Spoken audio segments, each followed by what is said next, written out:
belajar doktrin Alkitabiah. Ya, saya harap suara saya bisa didengar. Yang di bedah, saya rasa bisa. Kalau tidak bisa, tolong diberitahu. Oke, maksud saya yang di Zoom, yang di bedah. Oke, mari kita buka Alkitab kita dari Mazmur 29. Kita mulai malam hari ini dengan membaca Mazmur 29. Mungkin saya share untuk teman-teman yang ada di Zoom. Siapa tahu tidak sedang membawa Alkitab. Mazmur 29. Mari kita baca secara silih berganti. Mazmur 29.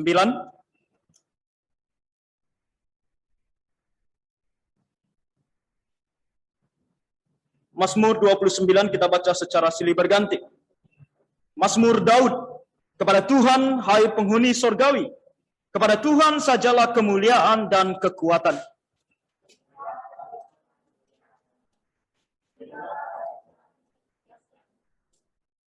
Suara Tuhan di atas air, Allah yang mulia mengguntur, Tuhan di atas air yang besar. Suara Tuhan mematahkan pohon aras, bahkan Tuhan menumbangkan pohon aras Libanon.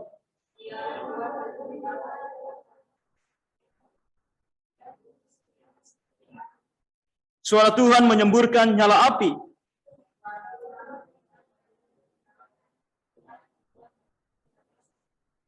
Suara Tuhan membuat beranak rusa betina yang mengandung, bahkan hutan digundulinya, dan di dalam baitnya setiap orang berseru hormat.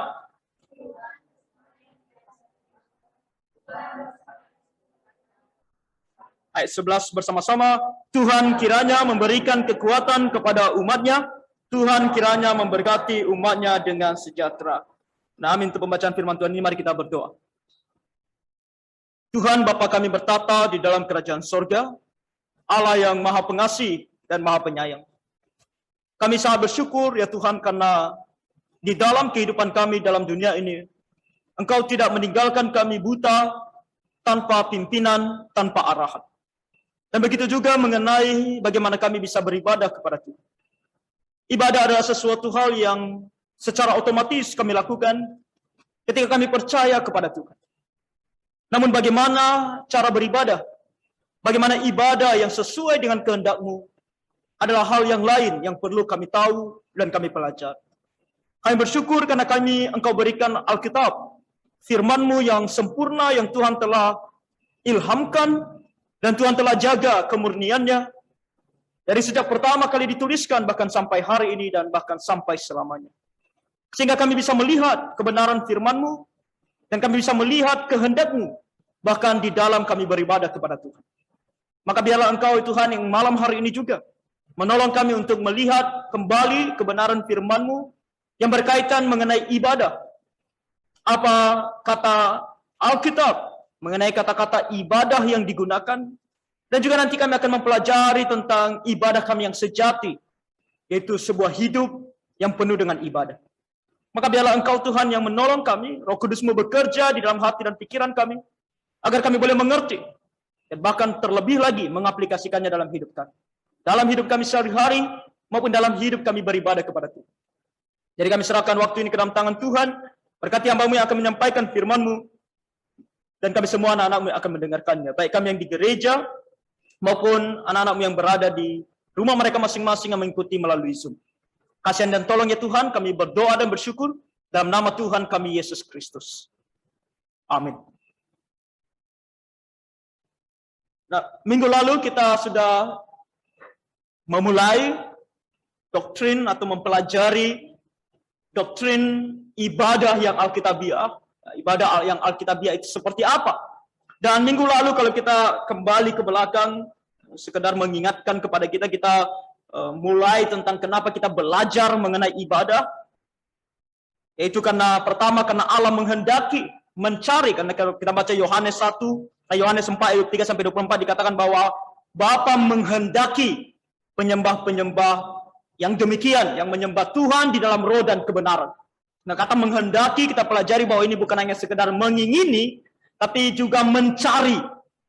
Mencari dengan niatan yang begitu besar, mencari dengan sungguh-sungguh. Artinya Allah ketika dia mau melihat anak manusia menyembah dia, mereka harus menyembah dia sedemikian rupa. Di dalam roh dan kebenaran. Dan yang mau kita cari adalah bagaimana menyembah Tuhan di dalam roh dan kebenaran. Nah, itu akan kita terus pelajari selama kita mempelajari tentang ibadah yang Alkitabiah ini. Dan kita juga tahu bahwa kenapa kita belajar mengenai ibadah. Kita juga tahu karena ada kebingungan terhadap ibadah. Ada kesalahan dalam beribadah. Bukan hanya pada zaman ini. Ada yang bertanya minggu lalu dan belum kita jawab, dan kita akan jawab mungkin di minggu-minggu yang akan datang, mengenai munculnya cara-cara ibadah yang aneh, dengan penyebutan bahasa-bahasa yang aneh, kata-kata yang tidak bisa dimengerti. Kalau tidak salah minggu lalu dia sebut kayak sikabara-bara segala macam. Dan bukan hanya pada zaman ini ternyata. Kalau kita membaca Alkitab, kita tahu bahwa pada zaman Tuhan Yesus saja contohnya ada perempuan Samaria, ada orang-orang Samaria yang berpikir menyembah Yehova, menyembah Allahnya bangsa Israel, tapi bukan di Yerusalem, tapi di Samaria. Bahkan sebelum itu, jauh sebelum itu, mereka sudah membangun 2 patung lembu emas. Kita ingat di Betel dan di Dan. Kita sudah lihat itu minggu yang lalu. Dan kemudian kita juga tahu bahwa ada yang namanya sejarah peperangan ibadah, atau lebih tepatnya konflik mengenai mana ibadah yang benar, mana ibadah yang salah.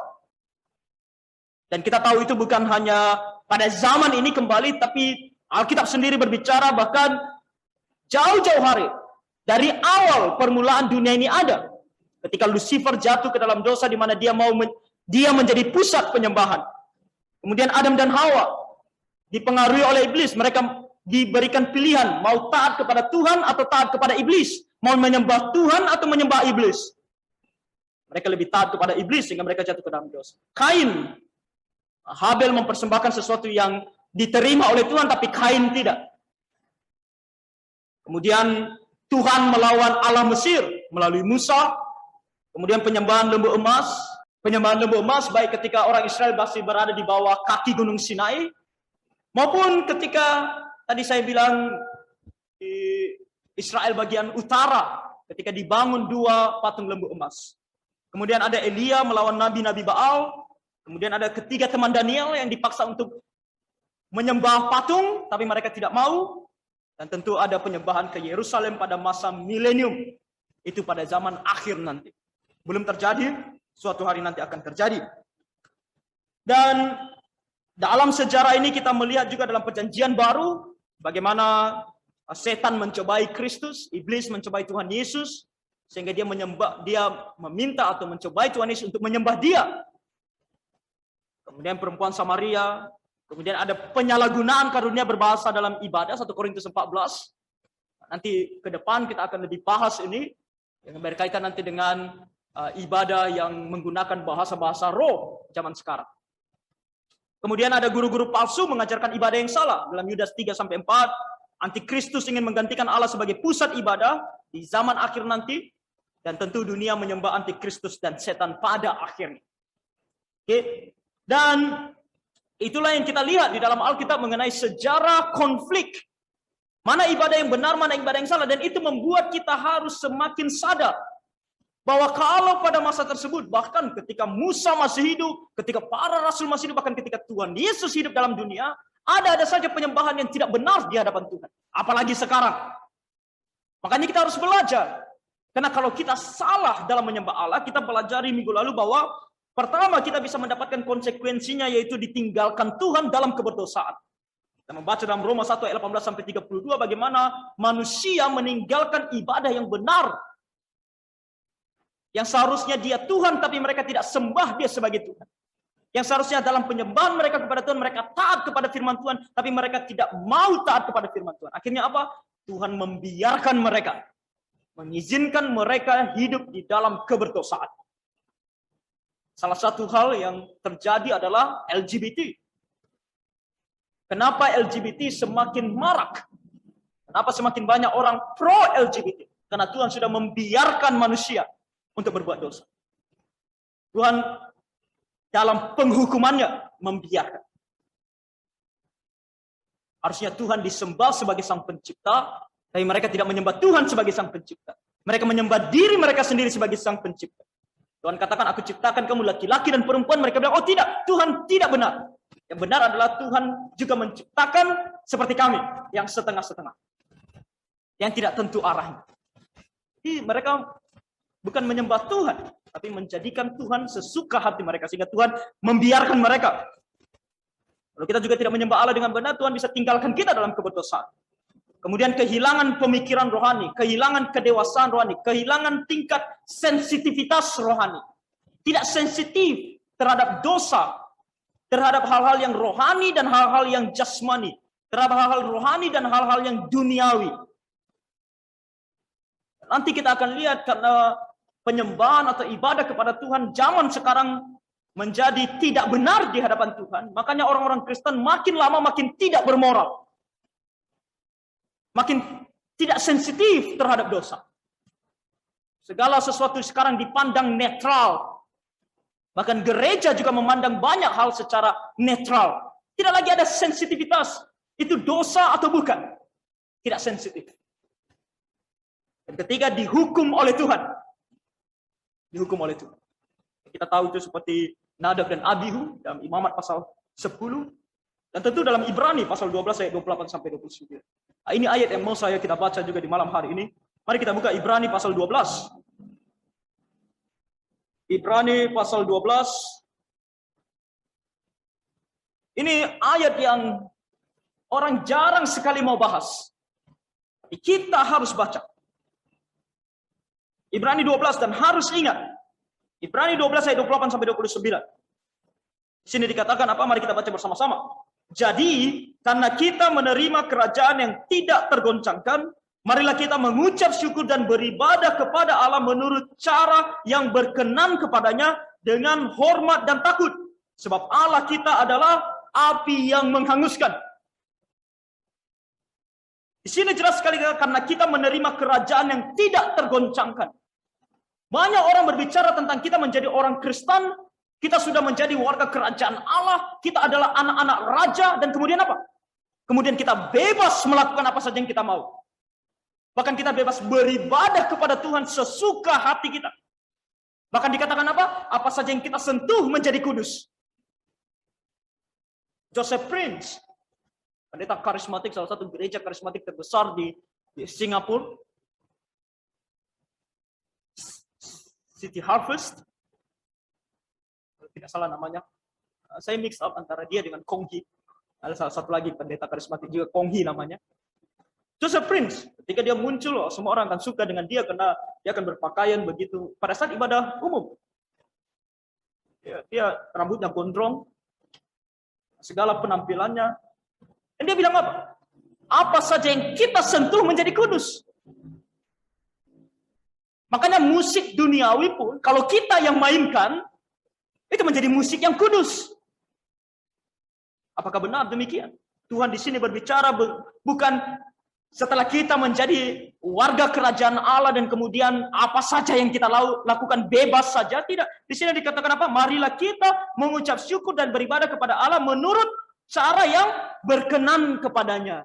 Bukan cara yang berkenan kepada kita kemudian harus berkenan kepada Allah.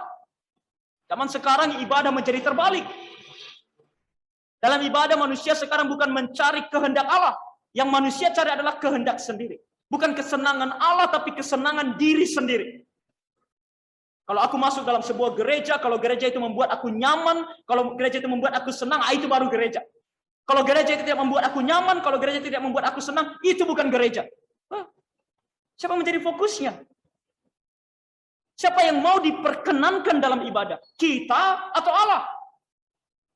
Zaman sekarang jarang sekali orang pindah gereja karena dia merasa di dalam gereja itu nama Allah tidak dimuliakan. Jarang sekali. Atau mungkin bahkan tidak ada. Beberapa orang konsultasi kepada saya mengenai dia mau berpindah gereja dari satu gereja. Atau mencari gereja. Dan ketika mereka berpikir untuk pindah gereja atau mencari gereja, mana gereja yang tepat untuk mereka beribadah, yang mereka pikirkan adalah mana gereja yang membuat mereka nyaman. Mana gereja yang membuat mereka senang. Mana gereja yang ketika mereka masuk di dalamnya, hati mereka penuh dengan kedamaian. Mereka tidak mencari gereja yang ketika beribadah, ketika disampaikan firman Tuhan, semuanya sesuai dengan kehendak Allah. Sesuai dengan firman Tuhan. Mereka tidak cari. Orang Kristen zaman sekarang. Makanya dalam sebuah buku, paling saya suka di antara begitu banyak buku yang saya punya, judulnya adalah The Tragedy of Compromise. Tragedi dari kompromi. Dan dalam buku itu, salah satu kalimat yang paling saya suka adalah ketika dikatakan, sebenarnya kalimat ini saya suka, tapi sebenarnya kalimat ini berisi sesuatu yang sangat ironis. Ketika dikatakan bahwa pada zaman ini, orang Kristen memandang gereja seperti pasar. Pasar. Bagaimana kita pergi ke pasar? Ketika kita pergi ke pasar, begitu banyak orang menjual sesuatu yang sama. Contohnya kita mencari sayur bayam. Begitu banyak orang menjual sayur bayam. Jadi kalau kita pergi ke pasar, kita akan kelilingi pasar tersebut dan kita cari mana sayur bayam yang kita mau. Kita tidak peduli apa kata penjualnya. Penjualnya bilang, oh ini sayur bayam terbaik ini. Kita tidak peduli. Yang kita peduli hanya satu, mana yang kita mau. Begitu juga gereja zaman sekarang. Begitu orang Kristen memandang gereja zaman ini, itu memandang mana gereja yang saya mau. Kalau di sini gereja saya dapatkan apa yang saya mau, saya pindah ke gereja yang bisa memberikan apa yang saya mau. Dan itu saya katakan kejatuhan dari gereja asal saya dulu. Waktu saya masih sekolah SMP, SMA. Dari SD saya mau bilang. Saya gereja di sana. Waktu saya masih SD, SMP, kalau saya tidak salah, ibadahnya hanya ada 2 kali dalam 1 minggu. Dalam hari minggu. Pagi dan siang. Ibadah pagi menggunakan piano atau keyboard yang dimainkan dengan cara piano. Dan ibadah kedua juga sama, menggunakan piano, tapi bahasanya berbeda. Ibadah pertama bahasa Indonesia, ibadah kedua bahasa daerah. Saya SMA kalau saya tidak salah. Disitulah terjadi kejatuhan gereja tersebut. Ketika mereka membuat ibadah menjadi 3 kali. Ibadah yang pertama diganti menjadi jam 7 pagi. Tidak masalah, jam 7 pagi bagus. Orang Kristen datang pagi-pagi ke gereja. Ya, seperti kita jam 10 ya. Enak kali kita jam 10 sebenarnya. Pokoknya kita pindahkan ke jam 6 pagi. Kan? Karena dalam kitab Mazmur dikatakan apa? Pagi-pagi betul aku datang kepada Tuhan. Jam 10 pagi itu pun masih ada yang terlambat. Ada pula yang belum bangun. Ngeri kali kita dapat sekarang. Manja. Jam 7 pagi. Oh bagus sekali jam 7 pagi kan. Tapi masalahnya apa? Di jam 7 pagi mereka mulai menggunakan musik-musik kontemporer. Menggunakan gitar listrik, dimasukkan drum. Well, mungkin kita jangan dulu bahas mengenai doktrin. Kita juga jangan dulu bahas apakah musik itu sesuai dengan firman Tuhan atau tidak. Nanti kita akan bahas itu. Tapi yang poinnya adalah di sini yang mau saya katakan adalah alasannya. Kenapa mereka memasukkan musik-musik tersebut? Alat-alat musik tersebut seperti drum, gitar listrik. Dan alasannya adalah sesuatu hal yang ketika kita dengar harusnya kita menangis. Karena begitu ironisnya. Apa alasannya?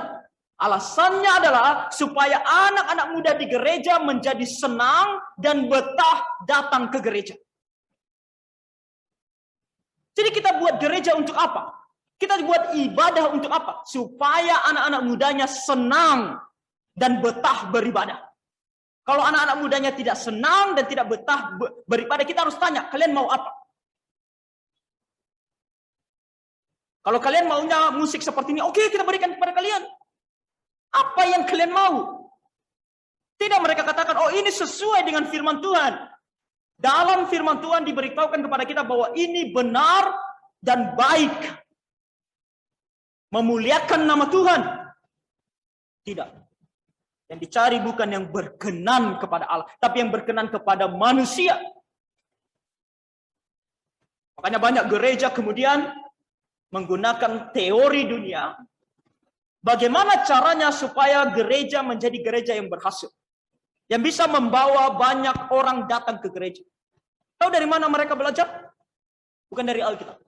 Bukan mereka pergi membaca kisah para rasul. Bagaimana para rasul bekerja membangun gereja. Bukan. Mereka pergi kepada perusahaan. Bagaimana Coca-Cola menjadi perusahaan terbesar di dunia. Yang produknya itu dinikmati oleh orang sedunia. Siapa yang tidak kenal Coca-Cola? Begitulah cara mereka membuat gereja mereka menjadi terkenal. Belajar dari Coca-Cola. betapa kita orang Kristen, mengaku Kristen. Kita menggunakan kata dalam Alkitab. Pengikut Kristus. Tapi mengkesampingkan Alkitab. Bagi orang-orang yang suka mengesampingkan Alkitab, saya bilang jangan sebut diri kalian orang Kristen lagi. Di sini dikatakan cara yang berkenan kepadanya dengan hormat dan takut. Sangat jelas. Hormat dan takut. Saya cerita minggu lalu mengenai ada seorang pemimpin ibadah di jam 7 itu.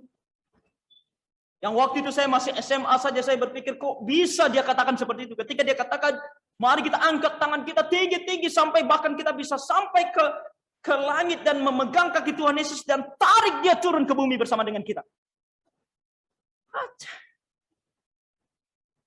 Bagaimana kamu bisa menarik Tuhan Yesus turun?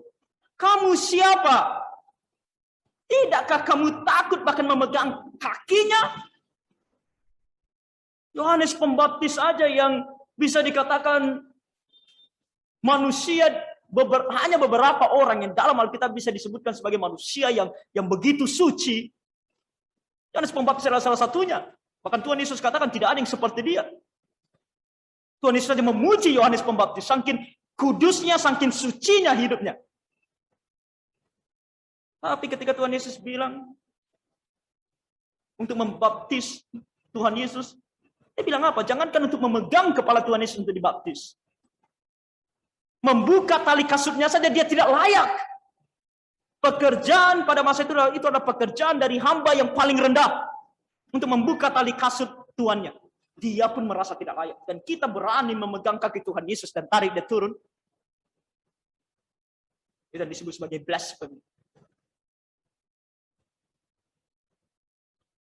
Jadi Tuhan di sini jelas mengatakan dengan hormat dan takut. Dan takut di sini betul-betul takut. Ada orang bilang takut hanya sekedar segan. Kalau hanya sekedar segan, kenapa digunakan dua kata di sini, hormat dan takut? Sudah jelas di sini rasa takut di sini berbeda dengan hanya sekedar segan, hanya sekedar hormat. Rasa takut di sini benar-benar takut. Tentu bukan takut seperti horor. Kalau takut seperti horor, apa yang kita lakukan? Kita menjauh. Itu kalau takut kepada horor. Tapi takut di sini adalah sesuatu yang betul-betul ketika kita datang di hadapannya, kita takut melakukan satu kesalahan pun. Kita mau mendekat kepadanya, tapi ketika kita mendekat kepadanya, kita dengan segala ketakutan mendekat kepadanya dengan cara yang salah.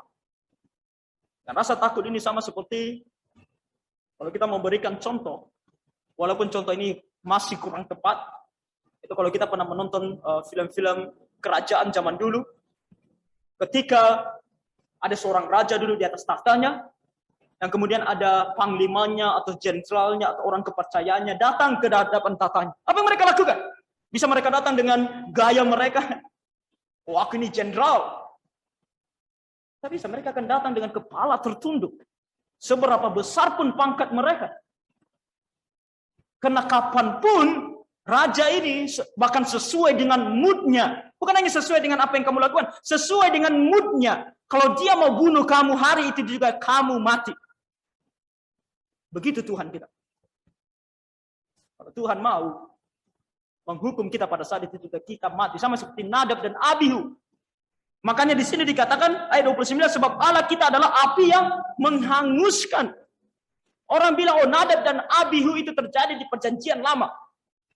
Ibrani, perjanjian baru. Tuhan mengingatkan kepada kita apa yang terjadi terhadap Nadab dan Abihu. Dan apa yang terjadi terhadap Sodom dan Gomora. Bisa terjadi kepada kita. Kalau kita tidak hati-hati dalam ibadah kita kepada Tuhan. Sangat penting. Jadi sangat penting. Makanya kita mau belajar bagaimana ibadah yang benar. Bagaimana ibadah yang alkitabiah. Dan kita mau lakukan itu. Kita tidak mau sembarangan. Oke? Dan kita sudah masuk ke topik mengenai pengertian ibadah dan kita menggunakan kata-kata yang dituliskan di dalam Alkitab. Tadi kita sudah baca Mazmur 29 ayat 1 sampai 11 dan minggu lalu kita lihat bahwa dalam bahasa Inggris katanya adalah worship yang sebenarnya adalah layak untuk disembah. Seseorang yang layak untuk mendapatkan segala kehormatan dan kemuliaan. Dan Mazmur 29 ayat 2 tadi berbicara tentang beribadah sama dengan memberikan kemuliaan. Karena dibilang di situ kan, berilah kemuliaan dengan sujudlah kepada Tuhan. Oke? Nah, Mazmur 29 ayat 1 sampai 11 bisa kita bagi menjadi 3, yaitu panggilan untuk beribadah, dan kemudian kuasa Allah dalam ciptaan, dan kuasa Allah dalam hidup kita. Dari sini kita juga tahu, kenapa pemazmur memanggil orang untuk beribadah. Mengapa kita mau datang beribadah? Karena kita juga sadar bahwa Tuhan kita adalah Allah yang berkuasa atas segala sesuatunya. Atas segala ciptaan, dan secara personal, secara pribadi, berkuasa atas hidup kita. Maka setiap ketika kita mau datang kepada Tuhan dalam ibadah, banyak orang merasa, aduh kenapa beribadah? Kenapa ada hari Minggu di mana aku harus beribadah kepada Tuhan? Kenapa? Kalau kamu tanya kenapa harus datang beribadah, kamu harus juga tanya, kenapa aku masih hidup?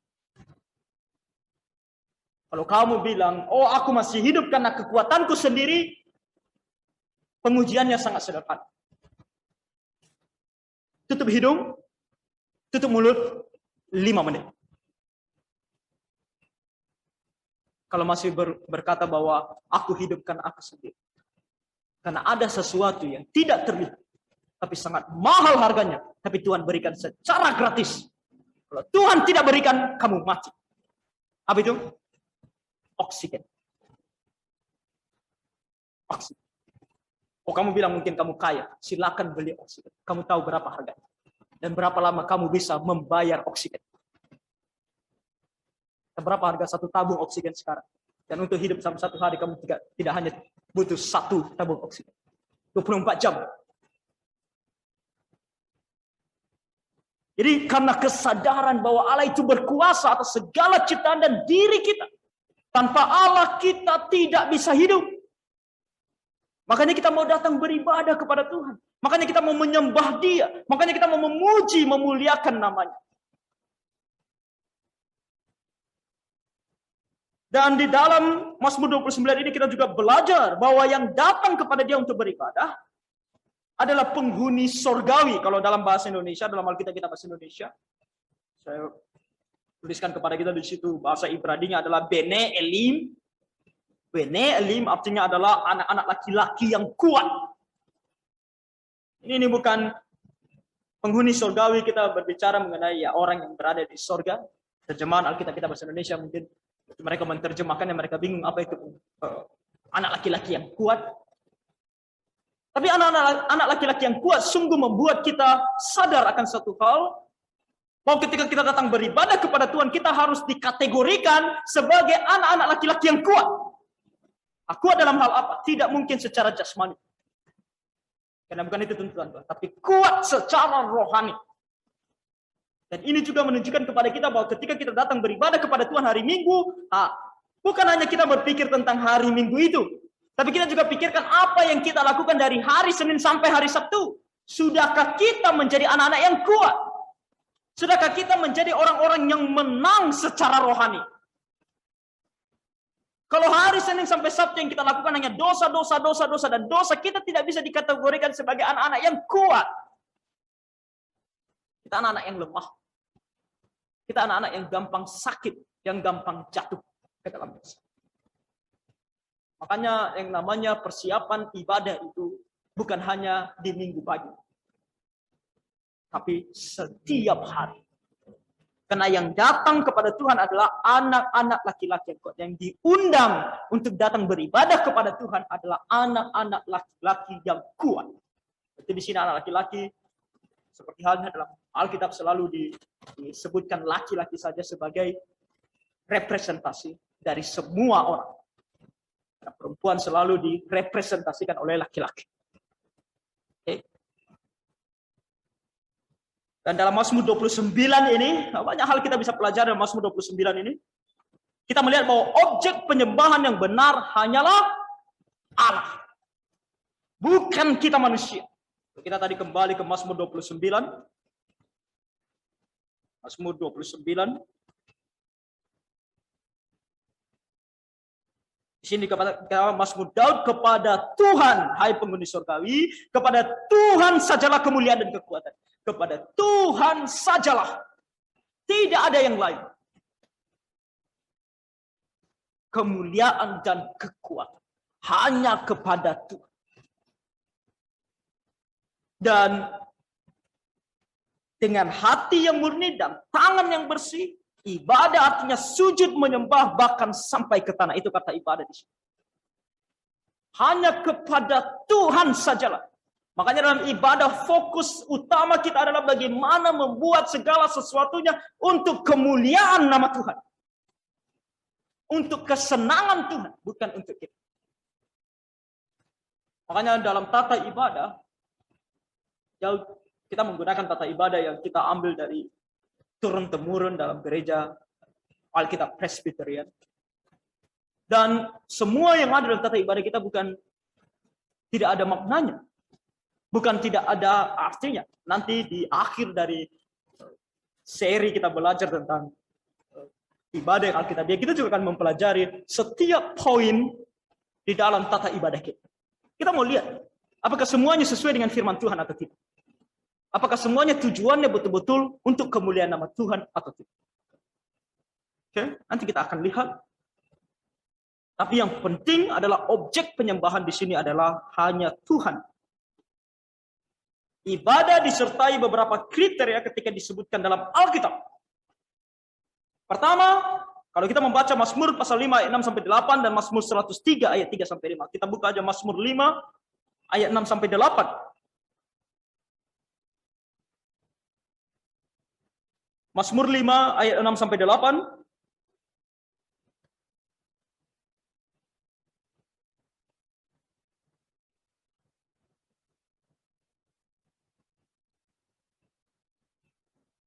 Di sini dikatakan, pembual tidak akan tahan di depan matamu, engkau membenci semua orang yang melakukan kejahatan, engkau membinasakan orang-orang yang berkata bohong, Tuhan jijik melihat penumpah darah dan penipu. Tapi aku berkat kasih setiamu yang besar, aku akan masuk ke dalam rumahmu, sujud menyembah ke arah baitmu yang kudus dengan takut akan engkau.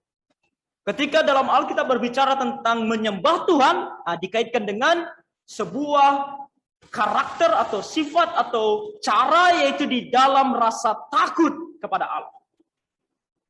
Dan juga di dalam rasa takjub. Kalau kita membaca dalam Mazmur 103, Mazmur 103,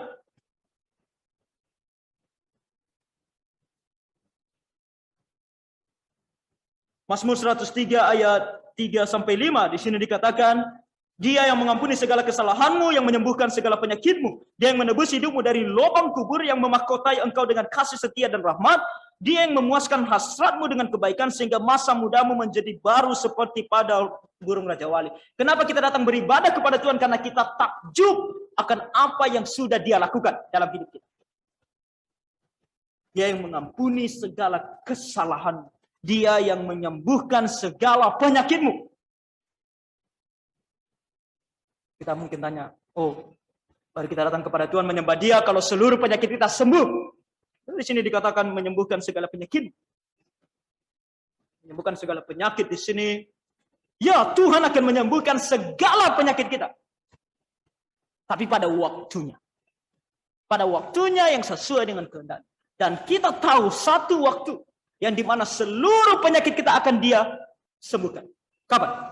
Ketika kita mati. Ketika kita bertemu dengan Dia dan hidup di sorga selamanya. Di sana tidak ada lagi sakit penyakit. Oke? Dan hal yang kedua yang kita lihat adalah adanya sukacita dan pengharapan ketika kita datang beribadah kepada Tuhan. Kita membaca Mazmur 32 ayat 1 sampai 2. Mazmur 32 ayat 1 dan 2, di sini dikatakan ketika kita datang kepada Tuhan, berbahagialah orang yang diampuni pelanggarannya, yang dosanya ditutupi. Berbahagialah manusia yang kesalahannya tidak diperhitungkan Tuhan dan yang tidak berjiwa penipu.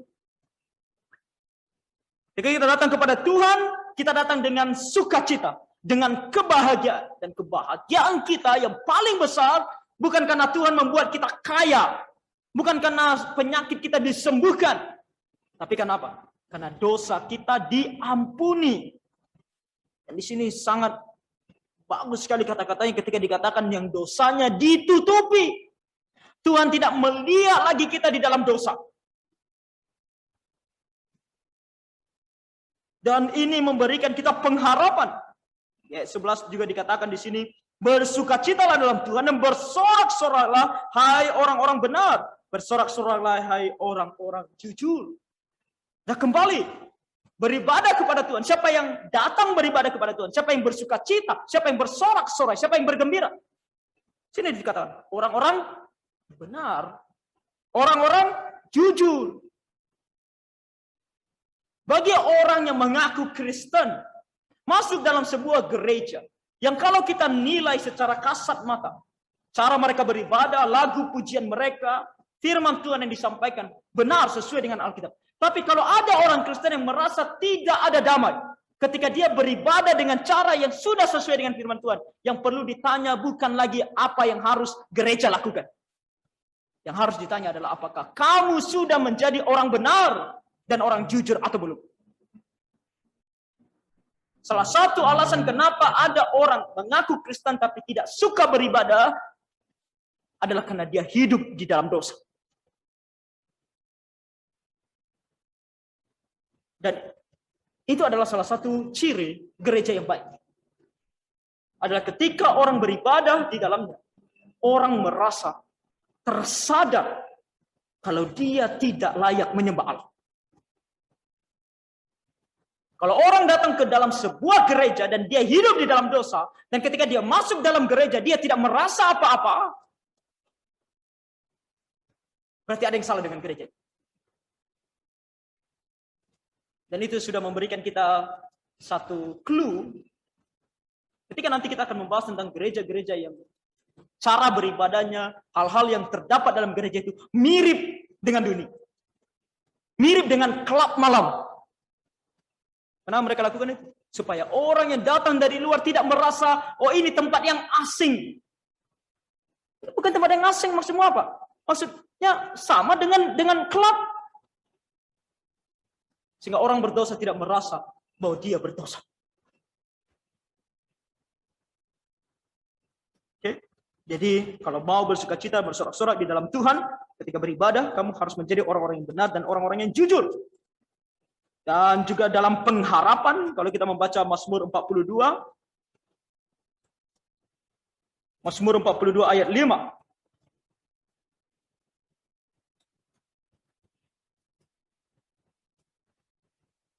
Mazmur 42 ayat 5 di sini dikatakan, inilah yang hendak ku ingat, sementara jiwaku gundah gulana. Bagaimana aku berjalan maju dalam kepadatan manusia, mendahului mereka melangkah ke rumah Allah dengan suara sorak-sorai dan nyanyian syukur dalam keramaian orang-orang yang mengadakan perayaan.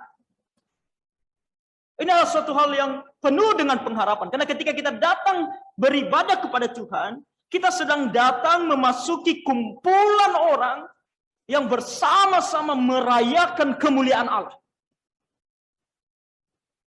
Adalah kita bagian dari orang-orang yang nantinya suatu hari nanti lebih lagi, nanti kita akan mempelajari mengenai apa yang kita lakukan di sorga, yaitu kita akan beribadah kepada Tuhan di sorga.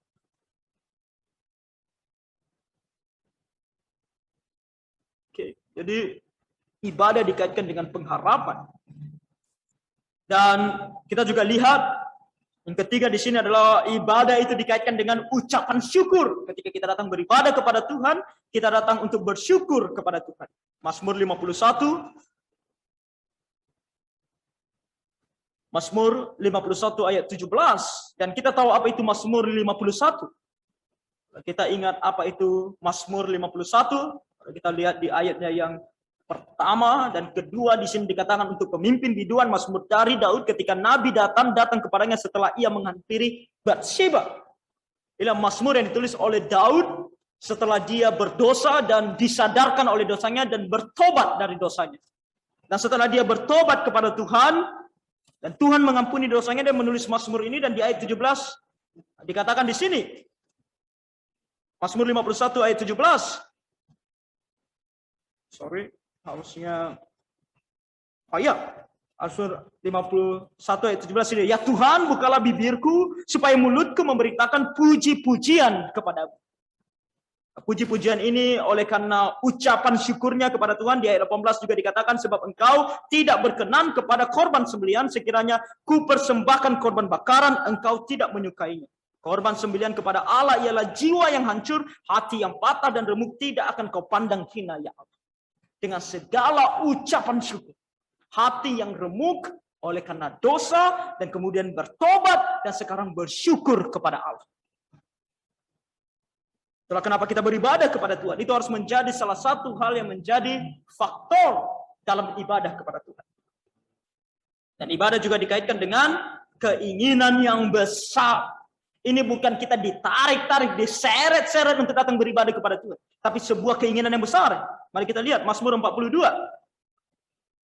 Mazmur 42 ayat 2 dan 3. Sini katakan, seperti rusa yang merindukan sungai yang berair, demikianlah jiwaku merindukan Engkau, ya Allah. Jiwaku haus kepada Allah yang hidup. Bilakah aku boleh datang melihat Allah? Kapankah aku bisa melihat Allah? Aku sangat rindu bertemu dengan Allah. Aku sangat rindu menyembah Allah. Bahkan digambarkan seperti rusa yang merindukan sungai yang berair. Seekor rusa ketika dia merindukan air, dia tidak akan berhenti berlari sampai dia dapat air itu. Itulah salah satu ciri rusa. Seberapa kita merindukan dan menantikan hari Sabat. Atau kita ketika hari Sabat, betapa kita merindukan hari Sabat selesai. Itu harus menjadi pertanyaan setiap orang Kristen. Apakah kita begitu merindukan? Kapan lagi ya beribadah kepada Tuhan? Kapan lagi ya beribadah kepada Tuhan? Atau ketika hari Minggu tiba kita bilang, ya, ke gereja lagi.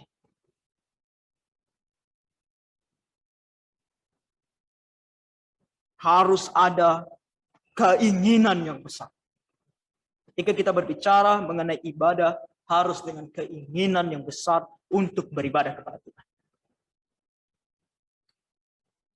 Jadi ibadah adalah, di sini disebutkan, nah ini adalah yang saya kutip dari, sebenarnya saya mengajar ini melalui satu atau bahan pelajaran saya diambil dari bahan ajaran yang diajarkan oleh guru saya di FEBC, Pendeta Clement Chew namanya. Dia sedang mengajarkan ini semester ini di FEBC, saya mengikutinya.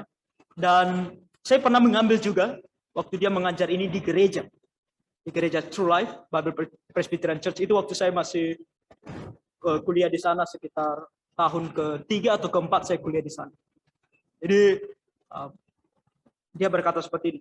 Jadi ibadah adalah rendering unto God all the glory and praise that is due unto Him with an appropriate response in accordance with biblical truth. Apa artinya? Artinya adalah ibadah adalah memberikan, rendering, memberikan, meletakkan, itu namanya rendering, kepada Allah segala kemuliaan dan pujian.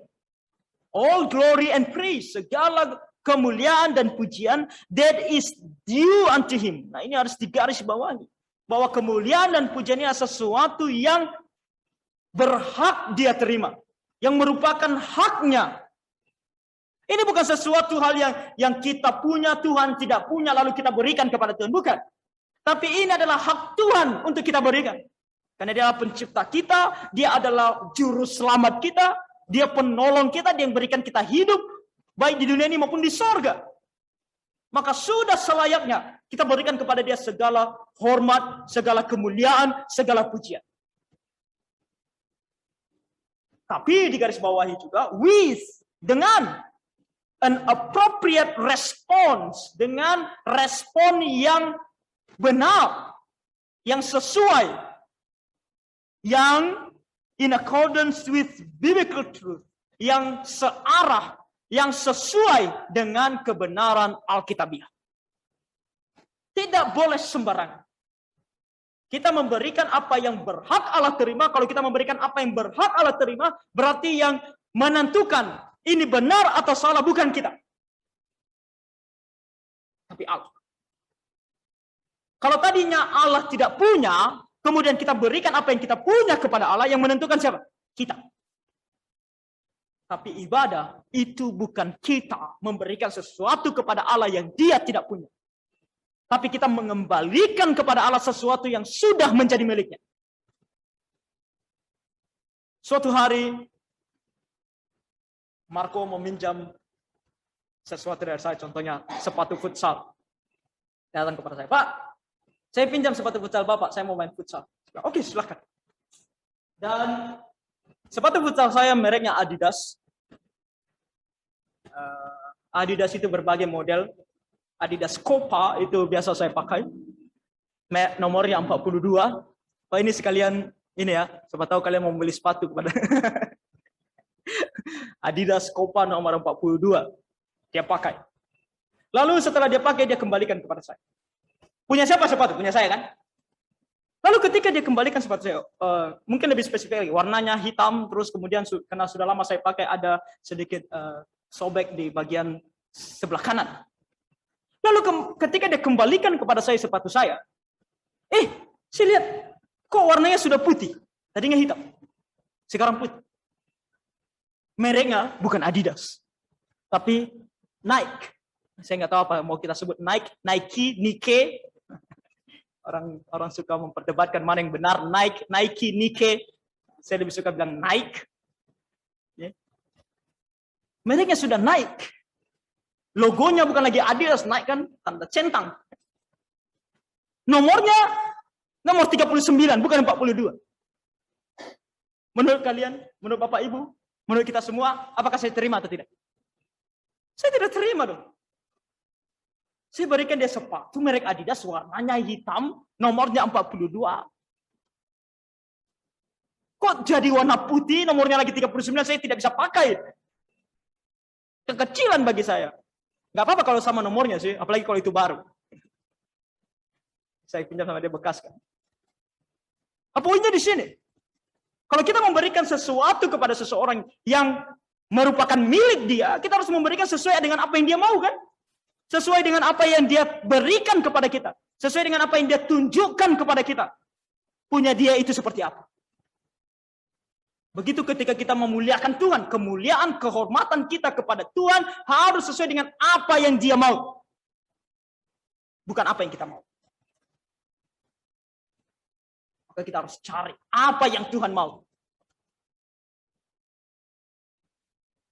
Ada beberapa kata yang digunakan di dalam Alkitab untuk berbicara mengenai ibadah. Yang pertama, kalau kita membaca dalam Perjanjian Lama, ibadah yang artinya adalah penghormatan. Nah, kata yang digunakan di sini, mungkin kita sedikit atau bisa membacanya di sini adalah syakha dalam bahasa Ibrani, syakha. Saya sebenarnya berpikir mau bawa bahasa ini atau tidak. Mungkin ini akan diupload ke YouTube dan juga orang berpikir mau yang lebih akademis. Oke, kita kasih syakha. Atau bisa juga disebut sebagai khafah, sama artinya. Yang artinya adalah menundukkan diri. Menundukkan diri atau bersujud. Dan ketika kita menggunakan kata ini lebih berfokus kepada kerendahan hati, sikap hati. Kerendahan hati. Dan mari kita buka 2 Raja-Raja 4 ayat 37 sebagai contoh. 2 Raja-Raja 4 ayat 37.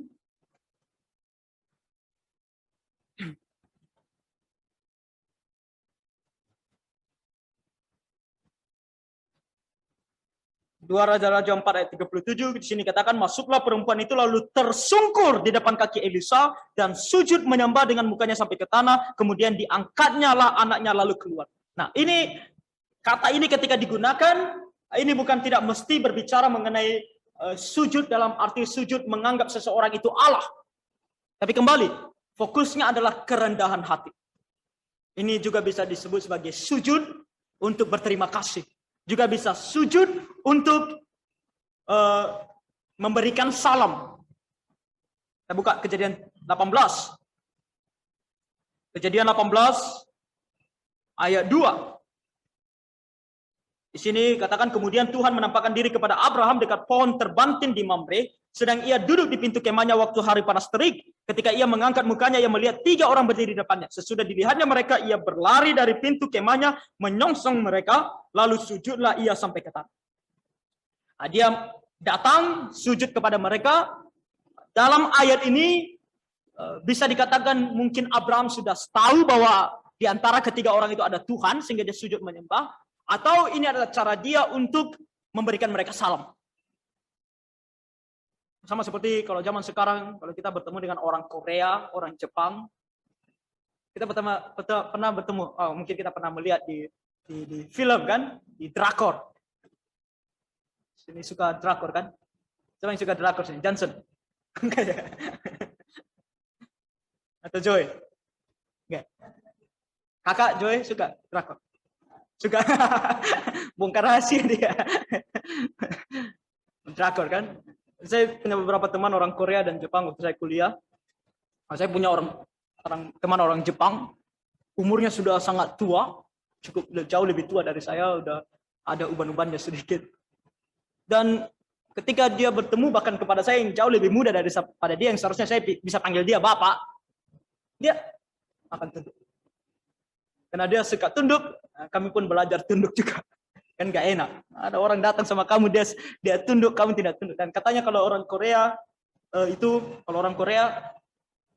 kalau kamu lebih tua dari dia, ketika kamu tunduk sama dia harus tunduk lebih rendah dari kamu.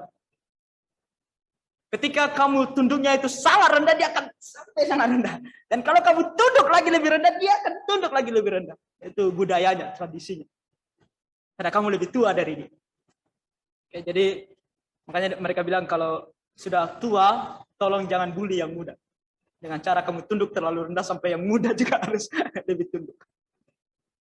Nah, itu cara menghormati. Itu bukan menyembah, itu bukan sujud menyembah dia sebagai Allah. Tapi fokusnya adalah kerendahan hati. Menunjukkan aku ini lebih rendah dari kamu. Aku menghormati kamu. Itulah kata ini. Syakha. Dan ini juga berbicara mengenai sujud langsung kepada Allah. Kalau kita membaca Mazmur 95 ayat 6. Katakan di sana mari beribadah sama dengan mari sujud. Mazmur 95 ayat 6. Mazmur 95 ayat 6. Di sini katakan, masuklah, marilah kita sujud menyembah, berlutut di hadapan Tuhan yang menjadikan kita. Ketika kita sujud menyembah kepada Allah, artinya juga kita sujud, kita berlutut di hadapan Tuhan yang menjadikan kita. Nah, salah satu hal yang baik dilakukan di beberapa gereja GAPI, tidak semua, termasuk di gereja kita tidak dilakukan. Tapi di gereja GAPI seperti GAPI Batam, atau kalau gereja BP di Singapura seperti Kalvari Pandan, kalau saya tidak salah, pada saat doa syafaat, mereka akan sujud. Pas doa syafaat. Kenapa saya katakan di beberapa gereja, saya rasa juga kena kondisi. Kayak di GAPI Batam atau di Kalvari Pandan, mereka memang sengaja membuat di kursinya itu ada alas sujud. Sementara kita, kalau diberlakukan mau nggak sujud di lantai? Doa syafaat bisa 10 menit, 15 menit. Ada orang tidak terbiasa dan kemudian juga kita berpikir mengenai gereja adalah sebuah tempat ibadah secara bersama-sama. Ada orang-orang tertentu yang tidak bisa sujud di lantai karena mungkin ada masalah lutut, kaki lutut yang sakit. Kalau menjadi tumpuan, dia bukan berdoa nanti. Dia menahan sakit di sana, bukan berdoa. Untuk menghindari hal-hal yang tidak perlu. Tapi mungkin suatu hari di gereja kita, kalau Tuhan memberkati kita, kita akan buat kursi yang ada Allah sujudnya dan kita mulai berdoa syafaat dengan bersujud. Tapi kembali fokusnya di sini adalah kerendahan hati. Ketika kita pun hanya berdoa dengan cara duduk, tapi hati kita harus betul-betul dengan segala kerendahan. Oke? Dan juga di sini dikatakan bahwa itu juga dengan kerendahan hati dan rasa takut. Mazmur 99 ayat 5 dan 2 Tawarik 7 ayat 3, kita tidak perlu lihat ke sana. Dan dalam perjanjian baru ada kata proskuneo. Nah, ini adalah kata yang sangat umum ketika berbicara mengenai ibadah. Ini cara bacanya adalah proskuneo. Proskuneo. Dan kalau kita membaca Matius 4 ayat 10, sebenarnya itulah perkataan iblis kepada Tuhan Yesus. Dia katakan apa? Aku akan memberikan kepadamu seluruh dunia ini kalau engkau sujud menyembah kepada aku. Hanya kata yang sangat umum digunakan dalam perjanjian baru untuk berbicara mengenai sebuah sikap merendahkan diri di hadapan seseorang. Nah, itu juga kita tahu apa maksud iblis, yaitu iblis mau mengatakan kepada Tuhan Yesus, engkau harus mengakui bahwa aku ini lebih besar daripada engkau. Dan tentu Tuhan Yesus mana mau mengakui. Tuhan Yesus adalah Tuhan, Allah. Iblis adalah iblis. Kemudian yang kedua, ketika kita membahas kata-kata yang digunakan dalam Alkitab mengenai ibadah, kita masuk dalam kategori kedua, yaitu ibadah sebagai pelayanan. Jadi ibadah itu bukan hanya sekedar menyembah Tuhan, sujud kepada Tuhan dalam segala kehormatan dengan segala kerendahan hati, tapi juga ibadah adalah sebuah pelayanan. Dalam perjanjian lama digunakan ada 2 kata, kalau saya tidak salah, ada 3 bahkan. Di sini yang pertama dikatakan kata ini adalah abad. Ini cara bacanya adalah abad. Dan abad ini artinya bekerja, melayani, dan lebih spesifik lagi pelayanan ini dilakukan oleh seorang hamba belian. Nah, ini fokus pada respon dan tindakan. Ketika kita katakan kita mau menyembah Tuhan, maka tindakan kita, respon kita adalah melayani Dia. Melayani Dia seperti apa? Bahkan seperti hamba belian. Apa ini hamba belian? Hamba belian adalah hamba yang ingin menetap pada tuannya. Mari kita buka Ulangan pasal 4 ayat 19. Ulangan pasal 4 ayat 19.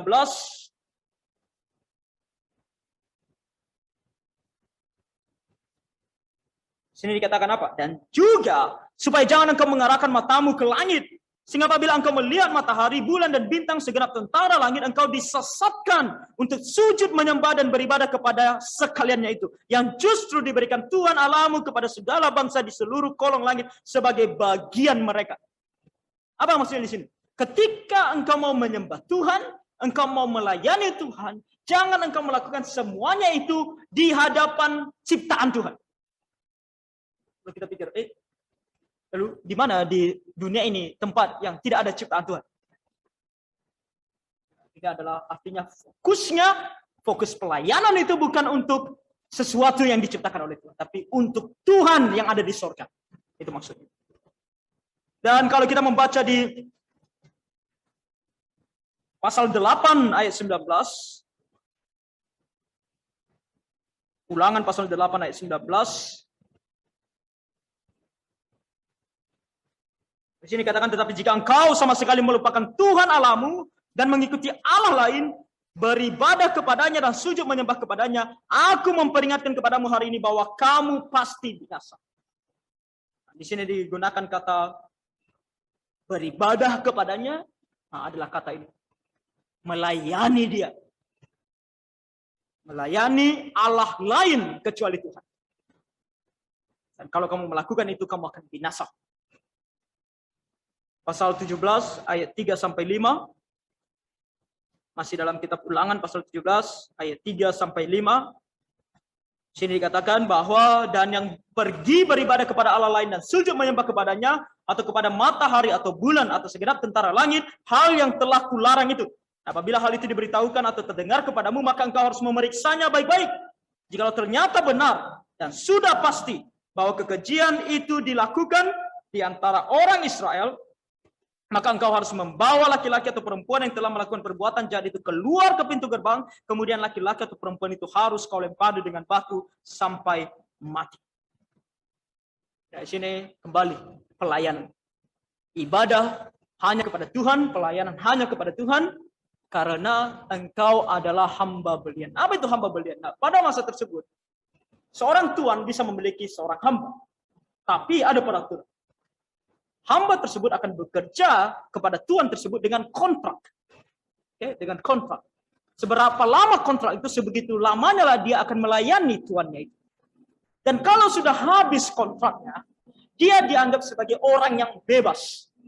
Dia bukan lagi hamba, tapi orang merdeka.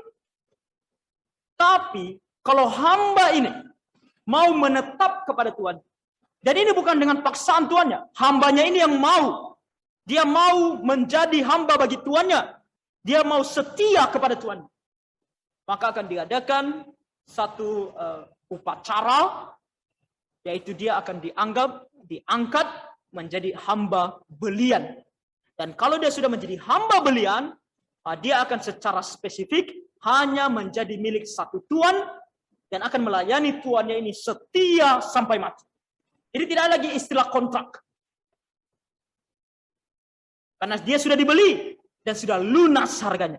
Nah, kalau kita dibilang dia sudah dibeli dan sudah lunas harganya, apakah kita ingat bahwa kita juga orang Kristen juga sama? Kita sudah dibeli dan sudah lunas harganya.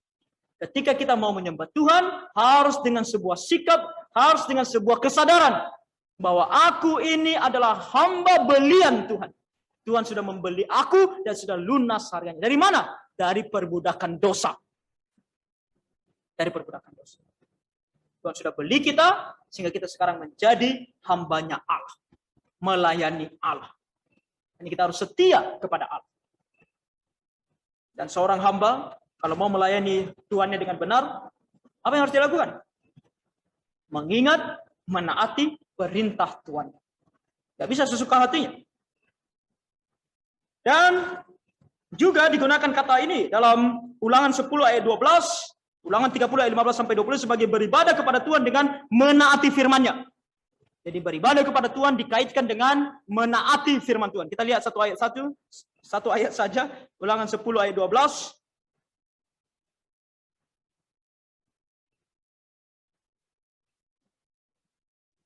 Ulangan 10 ayat 12 di sini dikatakan, maka sekarang, hai orang Israel, apakah yang dimintakan daripadamu oleh Tuhan Allahmu selain dari takut akan Tuhan Allahmu, hidup menurut segala jalan yang ditunjukkannya, mengasihi Dia, beribadah kepada Tuhan Allahmu dengan segenap hatimu dan dengan segenap jiwamu. Jadi dalam beribadah kepada Tuhan, haruslah dengan melayani Dia, dengan takut akan Dia, dan hidup menurut segala jalan yang ditunjukkannya. Itulah pelayanan. Hidup menurut segala jalan yang ditunjukkannya. Jadi ibadah dikaitkan dengan pelayanan. Dan juga ada satu kata lain di dalam perjanjian lama, yaitu kata syarat.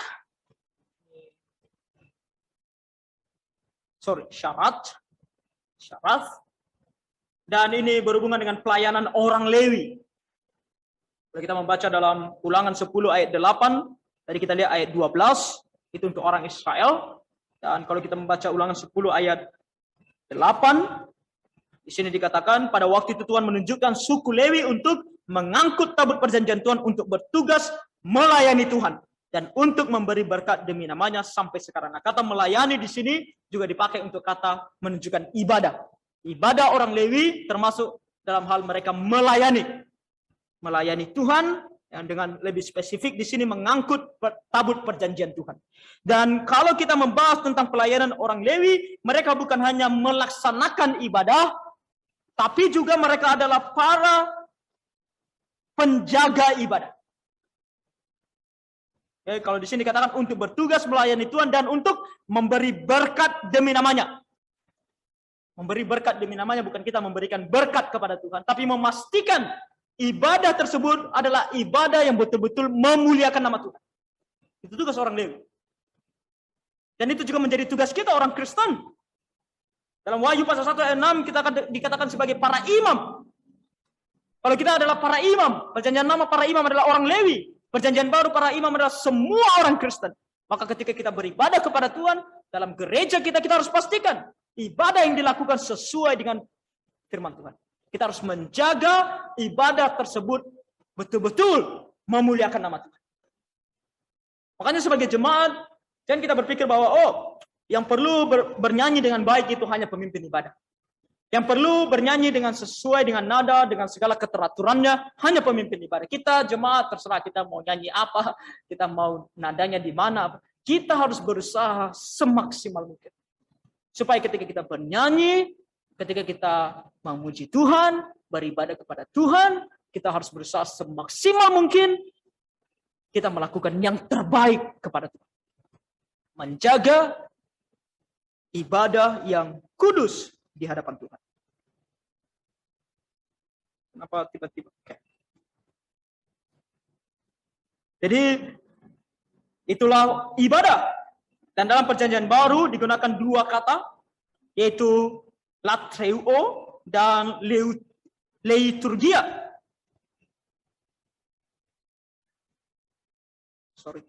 Latreuo dan liturgia.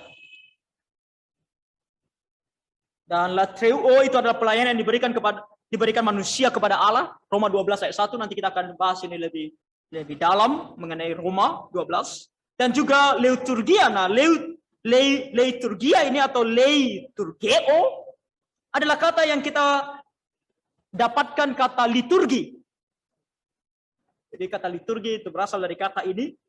Dan ini lebih spesifik kepada ibadah yang umum dan formal.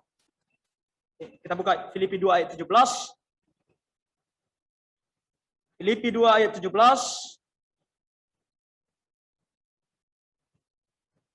Sini katakan, tapi sekalipun darahku dicurahkan pada korban dan ibadah imanmu, aku bersuka cita dan aku bersuka cita dengan kamu sekalian. Ibadah imanmu. Dan ibadah iman kita adalah ibadah yang formal, ibadah yang umum. Kata ini dipakai untuk membicarakan mengenai ibadah yang umum, atau ibadah yang formal. Okay. Jadi itu beberapa kata yang digunakan dalam Alkitab. Jadi ibadah adalah suatu hal yang dilakukan dengan hikmat,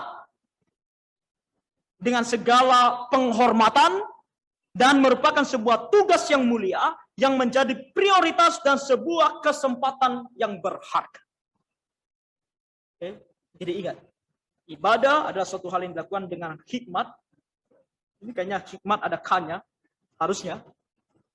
Hikmat ya.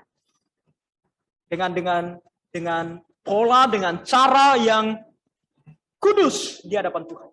Yang teratur. Jangan rasa takut. Dengan rasa hormat. Dengan segala penghormatan dan merupakan sebuah tugas yang mulia yang menjadi prioritas dan sebuah kesempatan yang berharga. Ada kata-kata lain, kita tidak akan buka ayat-ayat ini terlalu banyak. Yang pertama, roh yang meminta. Ketika kita datang kepada Tuhan, beribadah kepada Tuhan, juga disematkan roh yang meminta, dan juga ketaatan yang penuh dengan hormat. Kembali, tidak jauh-jauh dari ini semua, yaitu kerendahan hati untuk meminta sesuatu kepada Tuhan, dan dengan sikap yang takut dan hormat. Okay. Dan juga ada yang merupakan sebuah persekutuan atau mendekati Allah. Ada di sini kata halak, adalah halak. Berjalan atau datang mendekati Tuhan, Kejadian 5 ayat 22, Yesaya 55 ayat 1 dan 3. Dan dalam bahasa Yunani atau dalam perjanjian baru ada kata peripateo. Okay. Dan di sini lebih maknanya adalah mengenai berjalan. Dan berjalan ini bukan hanya sekedar berjalan, tapi maknanya adalah hidup. 2 Korintus 6 ayat 16, berjalan di antara mereka, Tuhan ada di antara mereka. Galatia 5 ayat 16, bersekutu dan menaati Roh Kudus. Hidup yang bersekutu dan menaati Roh Kudus, itu adalah kehidupan yang beribadah. Dan Wahyu 3 ayat 4, berjalan untuk bersekutu dan mendekat pada Allah. Jadi ibadah juga adalah sebuah persekutuan dengan Allah. Sebuah tempat, sebuah kesempatan di mana kita berhubungan dengan Allah dengan eratnya. Jadi kalau kita mengatakan ini adalah ibadah, kita tidak perlu tarik Tuhan datang. Karena kalau kita sebut ini ibadah, harusnya ada persekutuan dengan Tuhan. Tuhan ada di antara kita. Oke, juga menggunakan kata ini haraf dan juga nagas, artinya sama, mendekat, mendekati. Dan itu adalah beberapa kata yang digunakan dalam Alkitab. Jadi kata-kata ini, jadi kalau ada orang mengatakan kepada kita, oh apa sebenarnya makna ibadah di dalam Alkitab? Ada kata-kata ini. Mungkin kita tidak bisa menghafalnya satu persatu, apalagi bahasa aslinya, bahasa Ibrani, bahasa Yunani-nya apa kata-kata ini semua. Intinya adalah ibadah, kalau kita berbicara apa kata yang digunakan dalam Alkitab, kita berbicara mengenai datang kepada Tuhan, mendekat kepada Tuhan, memuliakan Tuhan, melakukan penyembahan kepada Tuhan dengan cara yang berkenan kepadanya. Dengan rasa takut, dengan rasa hormat untuk kemuliaan namanya. Dengan sukacita, dengan kebahagiaan, dengan segenap hati untuk melayani Dia dan kembali untuk kemuliaan namanya saja. Hal-hal lain, apakah kita senang, apakah kita puas dengan ibadah itu tidak disebutkan. Setiap kata ibadah disebutkan dalam Alkitab tidak menyebutkan tentang kepuasan kita sebagai orang yang beribadah. Tentang apa yang kita inginkan sebagai orang yang beribadah tidak disebutkan. Yang disebutkan adalah apa yang Tuhan inginkan, apakah Tuhan senang atau tidak. Itu yang disebutkan. Bagian kita adalah untuk memastikan ibadah kita berkenan kepada Allah. Bukan untuk memuaskan keinginan kita. Sebenarnya malam ini kita juga akan melihat mengenai Roma 12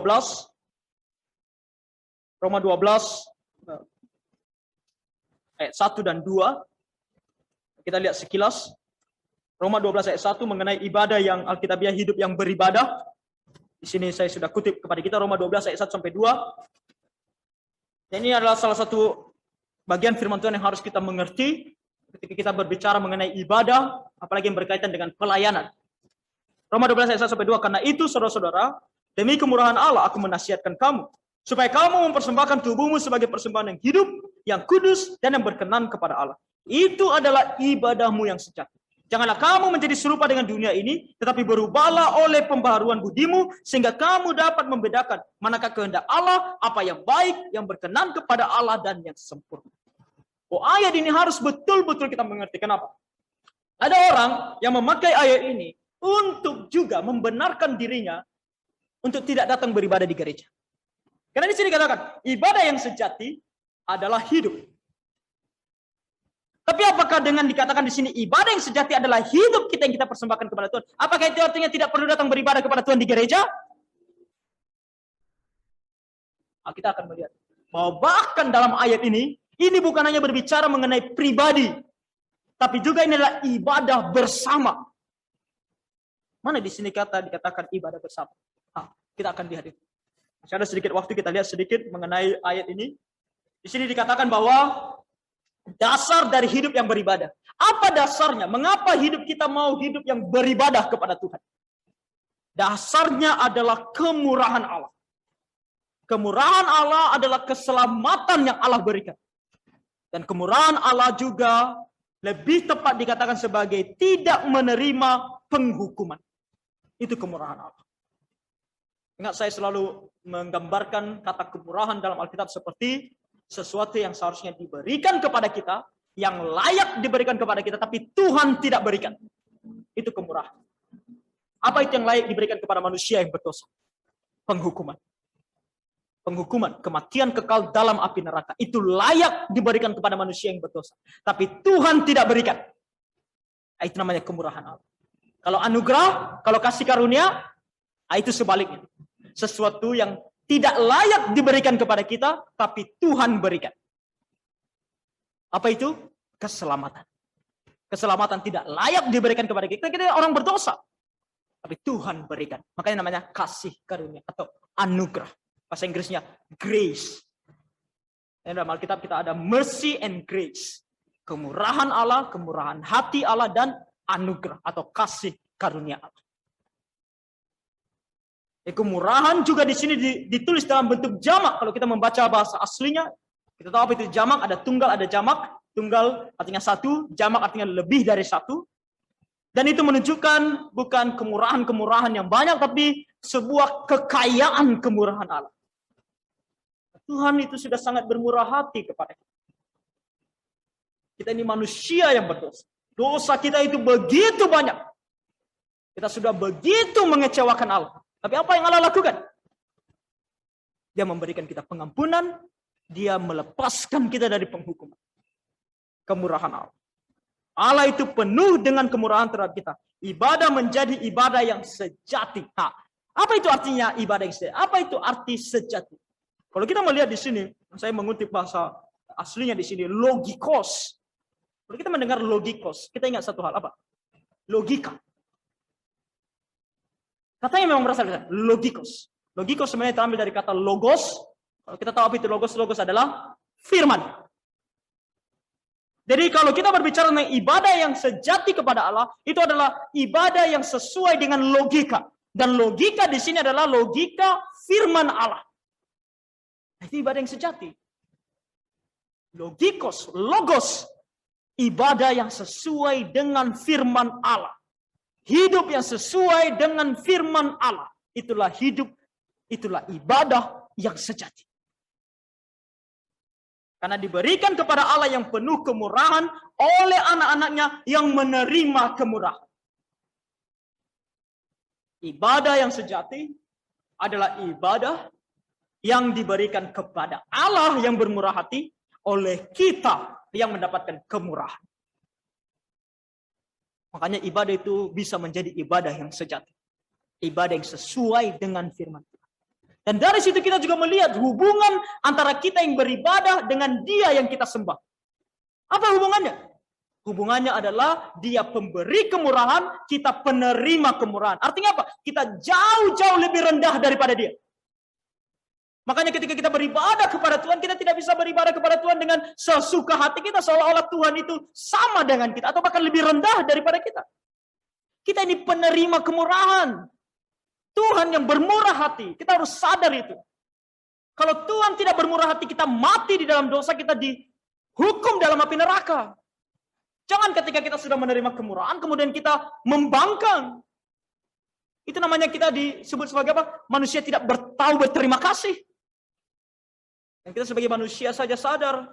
Kalau kita sudah menolong seseorang dan orang ini setelah kita tolong dia bersikap sombong, seolah-olah dia lebih hebat daripada kita, kita kan juga merasa orang ini tidak tahu berterima kasih.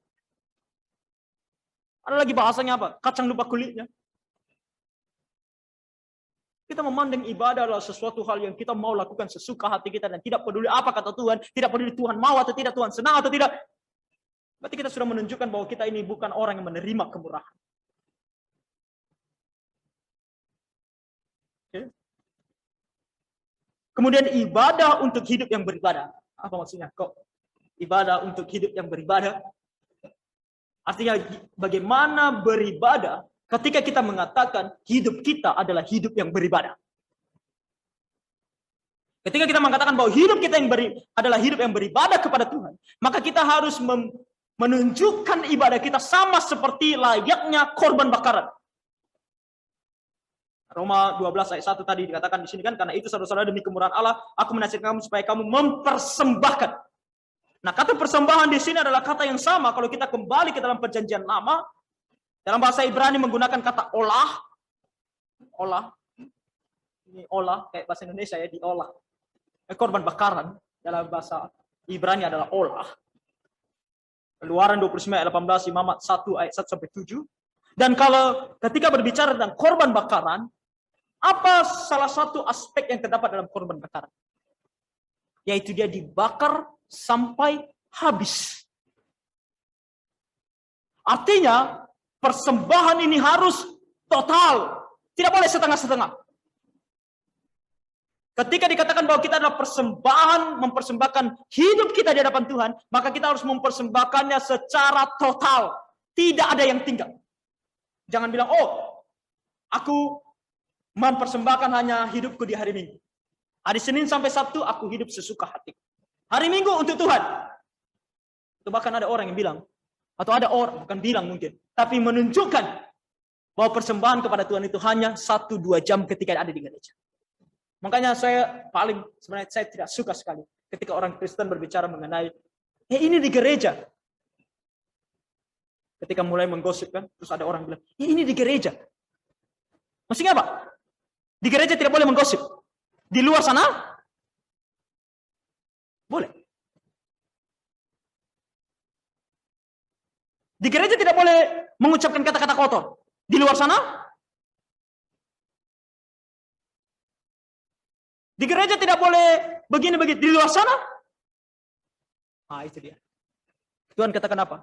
Hidup ini kalau mau dipersembahkan kepada Tuhan harus total. Jadi dimanapun kita berada, hidup ini adalah untuk Tuhan. Seluruh kehidupan difokuskan pada Allah dalam ibadah. Dan kata mempersembahkan atau parastesai dalam bahasa Yunaninya dengan sukarela dan sepenuh hati kepada Tuhan. Bukan kata yang artinya dipaksa. Ingat tadi dari awal. Dasarnya adalah kemurahan Allah. Sudah kita terima. Kalau kita sudah terima kemurahan Allah, maka dengan senang hati, dengan bergembira, dengan sukarela, kita mau memberikan seluruh hidup kita kepada Tuhan. Dulu saya menonton sebuah film kerajaan zaman dulu, kerajaan Cina zaman dulu, kerajaan Tiongkok. Kemudian ada satu adegan di mana ada seorang pahlawan, orang yang tahu kalau film-film zaman dulu, orang yang bisa terbang, bisa kungfu dengan sangat bagus. Lalu dia menyelamatkan budak. Jadi ada budak yang dirantai, kemudian mau disiksa atau mau diperbudak dengan cara yang keji. Nah, dia selamatkan, dia kalahkan semua orang-orang yang membawa budak ini, dan dia selamatkan budak ini.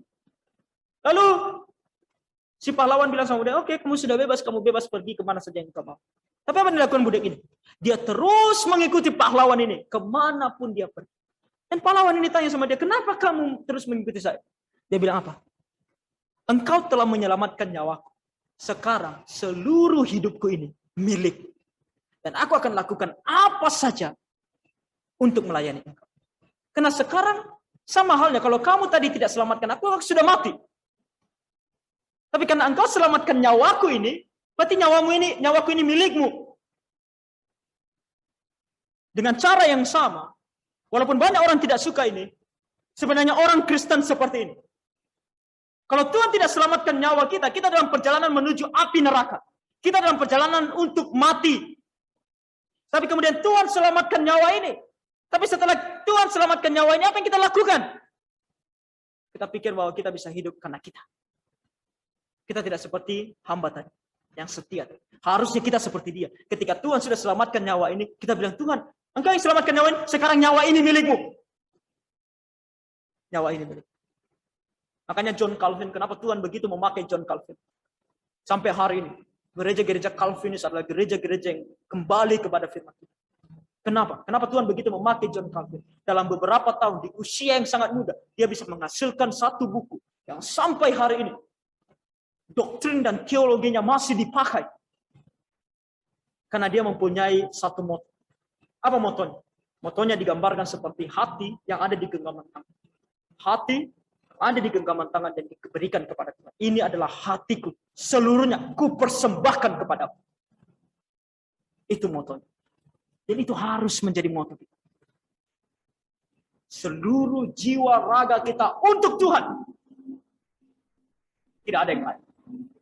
Itu adalah ibadah yang sejati. Kalau kita mau berbicara tentang ibadah yang sejati. Makanya kalau ada orang berkata, oh aku beribadah dalam hatiku, itulah ibadah yang sejati. Hidupku sehari-hari tidak perlu datang ke gereja. Kebohongan. Omong kosong. Karena fakta kamu tidak datang ke gereja saja sudah menunjukkan kamu tidak menyerahkan seluruhnya kepada Tuhan. Makanya Hendrickson mengatakan nothing less. Tidak kurang dari. Nothing less than thorough self-surrender. Tidak kurang dari thorough. Thorough artinya seluruh. Kalau digunakan kata thorough, biasa kalau kita bilang seluruh kita pakai kata all kan, bahasa Inggris. Bahasa Inggris, makanya saya suka lebih mau mengutip bahasa Inggrisnya karena kata-katanya kadang-kadang dalam bahasa Indonesia susah untuk dipahami karena di sini dia tidak gunakan kata all. Kalau all itu semua, seluruh, tapi dia gunakan kata thorough. Thorough artinya tidak ada yang tertinggal secuil pun. Kalau kita bilang kumpulan kelereng atau apa lagi yang lebih kecil, pasir. Mungkin dalam satu cup seperti ini ada pasir kan. Kemudian pasir ini tumpah. Kemudian kita kumpulkan pasir itu. Kalau dibilang semua, bisa dibilang asal sudah kumpulkan aing semua. Tapi kalau dibilang Tara, artinya kita sudah perhatikan dari semuanya sampai satu butir pun tidak akan tersisa. Itu namanya Tara. Itu dia bilang. Tidak kurang dari semua ini. Tanpa terkecuali. Sampai yang paling kecil sekalipun dalam hidup ini. Self-surrender. Pemberian diri kepada Allah. Penyerahan diri kepada Allah. Out of gratitude is required. Yang keluar dari rasa syukur. Itulah yang diminta Tuhan. Itulah yang diinginkan. Ketika kita berkata bahwa aku mau mempersembahkan hidupku sebagai persembahan yang hidup kepada Tuhan. Artinya tidak ada satu hal pun. Bahkan yang paling kecil sekalipun. Dalam hidup ini yang bisa kita tinggalkan di belakang. Ketika kita katakan kita mau mempersembahkannya kepada Tuhan. Yang diminta Tuhan adalah keseluruhan dari keseluruhannya. Itu adalah persembahan yang hidup, yang sejati. Ibadah yang sejati kepada Allah. Sangat menarik, kita akan lihat lebih di minggu yang akan datang. Kita sudah lewat 8 menit. Ibadah yang sejati. Apa itu ibadah yang sejati? Apa itu hidup yang beribadah kepada Allah? Jadi malam hari ini kita mempelajari beberapa hal ini untuk kita lihat bersama-sama sebagai bentuk atau ajaran Tuhan kepada kita mengenai ibadah. Mari kita betul-betul perhatikan dan kita datang minggu-minggu akan datang masih banyak hal.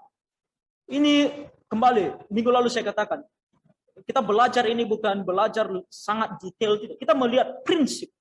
Ketika kita sudah tahu prinsip, maka apapun yang mau kita lakukan dalam gereja.